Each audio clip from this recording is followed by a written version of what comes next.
Hey guys, Stuart from JBM and Associates. Just coming on to do my first ever recording. Those of you know me, I'm not normally one to jump in front of a camera, so feel free to comment and let me know how I go. Just wanted to touch base today, in particular on the wage subsidy and also the new business loan scheme announced. On the wage subsidy itself, I think there's a bit of fear driven in the media around the audits that are going to come. And don't get me wrong, there will be audits. But as long as you've documented everything, you've shown your 30% revenue drop either month on month versus last year, or the current month would be January, February. If you're a new firm or a high growth firm, you'll generally be fine. You've just got to follow that entire process that we set out at the start in terms of trying to get written consent from your employees to apply on their behalf, and also just that you try to mitigate the effects on your business where possible. But again, don't be fearful. If you've got any questions, get in touch. Don't stress. I mean, the best thing you can do is communicate with us, and we can kind of talk about if you've done it right, or what can we do to make it that you've got a better case should you ever do get audited.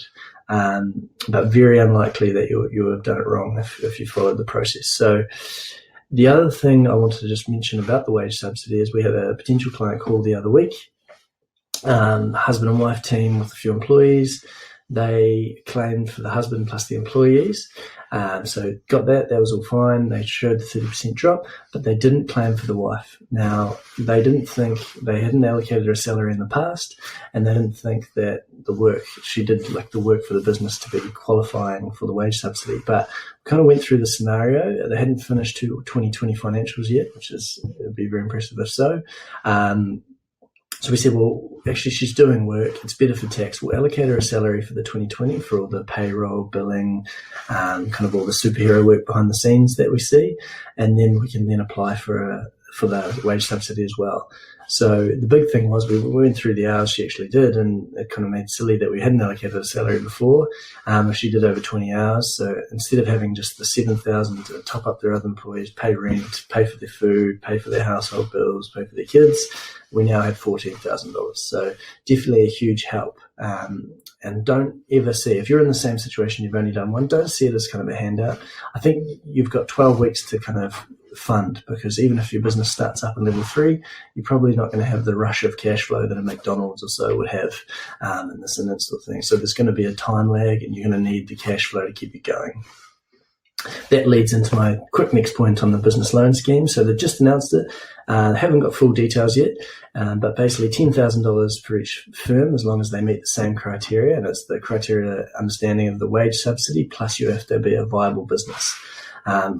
Whatever viable business means nowadays. But the thing I want to, and then you can also get $1,800 per full-time equivalent on top of the $10,000 at a cap of $100,000 loan. Now, if you pay it back within a year, it's interest-free. But if you pay it back after the year, it's 3% per annum, and then you have 5 years to repay it. Now, I want to stress, it sounds good, interest-free money. It's kind of like that student loan situation that a lot of us have gotten into in the past. Chasing good debt is fine. Putting it into your cash flow, recycling it, getting your business operating again, and then paying it back, perfect. That's exactly what it's there for, and I think it's the best available option for small businesses right now. However, if your business is not viable in this new world, or something's wrong, it hasn't been set up right, you need to make sure that you fix that first.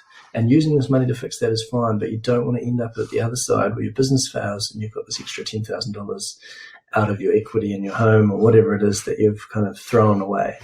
So the biggest thing is making sure you're running through scenarios. You've got your best case, your worst case, and your middle. And there's also funding for professional service advice on that.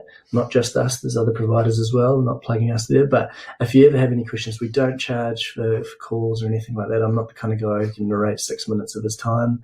That's why I got out of the accounting industry I was in and started my own practice. So feel free to give us a call. We don't care if you're a client or not. We're here to just help out the best we can in kind of these terrible situations. So yeah, if you need a call, just flick out, reach us. We're happy to take calls, emails, whatever.